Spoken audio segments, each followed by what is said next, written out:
Welcome everybody, I'm 6am Comics, and this is reviewing my 9-year-old's comics.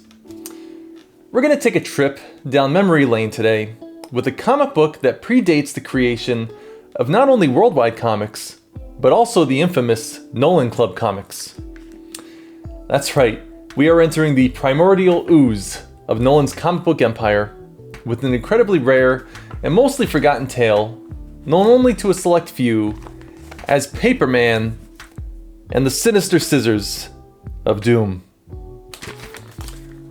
Now, while the claim is up for debate, this particular comic book boasts the title of the very first graphic novel by Nolan. So let's have ourselves a lesson in worldwide history, shall we?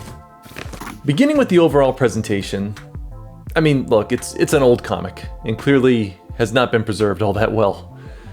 Also, I really hope these splashes of color are from something art related. In any case, the cover is masterfully illustrated using a complementary blend of pencils and Sharpie, and features our title character, Paperman, striking an origami pose for the readers, while his arch nemesis, Snippy, looks on frustratingly from the background. Being so early in his comic book career, Nolan's ability to visually portray depth is beyond impressive. There's a clear delineation between foreground and background through a clever technique in which the objects closer to the viewer are bold and dark, while the objects further away are light and faded. While I give major props to the typography, it's very clear this book was created long before Big Brother and former editor Milo was brought on board to help with typos and punctuation. Per usual, this book is presented in a triple staple format and is about 8 pages in length. The interiors are presented in black and white pencil, and whatever this orangey red stain is on the cover bleeds through every page of the book, providing an interesting splash of sepia tone throughout, unintentionally giving it an old-timey appearance, which is kind of appropriate given its historical value and the worldwide legacy. But let's find out what makes this book so special and give it a read-through. One day, Paperman was folding himself into a boat. In fact, a boat for 200 people, because their boat got broken in a tornado. So they went on a tour around the world, but then it rained. Yeah, you definitely don't want your paper boat getting wet. And the ship crashed on Super Duper Trooper Superheroesville Island. Really rolls off the tongue. There was a problem with Superheroeville Island. There was no superheroes. There were only bad guys and burglars. So Paperman spreads the news that he will save the day. So he folds himself into a paper airplane and goes away. Wait, where's he going? I thought he was going to save the day. I guess he's off to spread the word somewhere else. Meanwhile, a man with crazy hair was the world's evilest villain on Earth. His name was Snippy. His costume was a giant pair of scissors. He ran away to destroy Paperman. Okay, looks like we've got some kind of Dave Pilkey-esque activity here. Steramation. I like that despite the wonky grammar, Nolan still helps you with the pronunciations. Alright, let's see here. Step 1, relax your eyes when looking at the image. Step 2, slowly bring your face closer to the image. Step 3, slowly make your face go up and down and you'll see a moving animation. Okay, well let me see if I can kind of show you what this does if you try it. So come on, let's get snippy. Oh shoot, it says here I can't make my own sound effects. Okay, we'll just do it without any sound.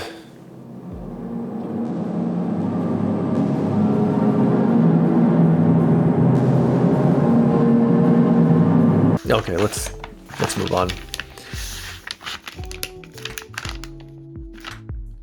Paperman and Snippy got in the big fight. Alright, this panel is small, but if we get real close, we can see that it's just all kinds of insanity. Snippy's doing his thing here, but oh, good lord. Look at Paperman. He's an origami nightmare right now. I guess he's folded himself into a giant fist and also... yep, that's a butt. Passing gas. He's a gas-powered fist right now. Let me beat you, or I will bop you with a big, strong rock. Tell me, have you ever played rock, paper, scissors? Paper always beats rock. With that, Paperman completely overwhelms Snippy within a mass of crumpled paper. Look at this big baby. Take it like a man, Snippy. Hooray for Paperman! Dang, Snippy must have been a bad guy. The entire Earth has united in celebration over his downfall. The end. You gotta hand it to young Nolan. The boy can write a story. While not as polished as some of his later work, Nolan establishes some solid world building using only the very basic premise of a game of rock, paper, scissors. We begin our tale with a simple act of selfless heroism. A man made of paper contorting his body into a paper boat to save the lives of hundreds of civilians lost at sea. Not only does he save their lives, he builds a community with them on an island, running rampant with evildoers. This could have been the end of Paperman's story. He was never obligated to fight for these people. After all, he already risked his life at sea, taking the form of a paper boat just to get them safely to land. If I were a hero made of paper, the water is the last place I would be, let alone carrying 200 heavy people on my back. But despite his near sacrificial act, he chose to be a hero in a land filled with villains. Something most would consider a death wish, especially to somebody made of a material as frail as paper. Not only does he choose to defend his people, he goes on to announce it to the world, almost inviting the scum of the earth to hunt him down. And that's exactly what happened. A psychotic villain driven mad by his inability to give himself a haircut, despite being a literal pair of scissors, caught wind of this new hero and obsessively stalked him all over the planet with a plan to destroy him.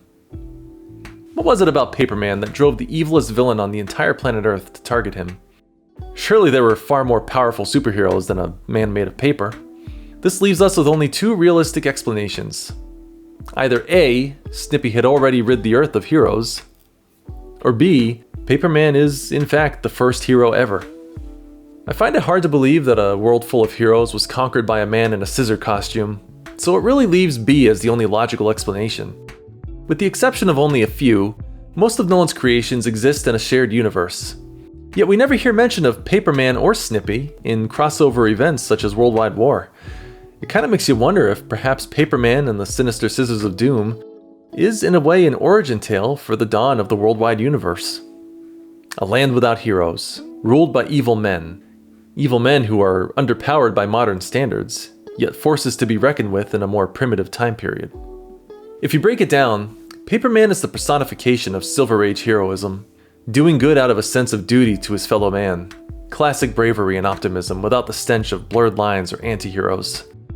And let's not forget, this is considered the first graphic novel by Nolan, predating all other ventures into worldwide comics. Debatably. Even the black and white appearance and that accidental hint of sepia bleed through, it just feels like a classic. But I digress.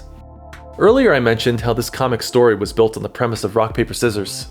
While it obviously mentions the game by name, I find it thematically fascinating that the two rival characters were bound by the very rules of rock, paper, scissors. As they battle it out, Scissors, aka Snippy, is always on the winning side. He's snipping away at Paperman, and Paperman is seemingly incapable of getting a strike in. That is until Snippy gets careless and introduces a literal rock into their epic battle.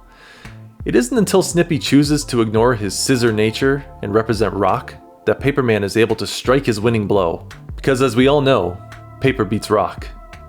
If Snippy had simply stayed the course, he would have ultimately been the victor. Paperman clearly knew the rules of engagement, and despite his knowledge of the fact that he would ultimately fail in his battle with Scissors, he chose to fight for the people anyway. And who doesn't just love an underdog story? And there it is, the self-proclaimed first graphic novel by Nolan Marianelli. For such a primitive comic book, one can easily see the building blocks to what would be worldwide comics, with Nolan's unique blend of humor, heroism, and good old-fashioned escapism. Now, years later, heroes like Paperman are all but forgotten, but their legacy lives on in the heroes forged from their foundational escapades. With that, I'm giving this comic book relic a rating of 47 paper airplanes. That doesn't make sense. Sub it, like it, share it, I'm out.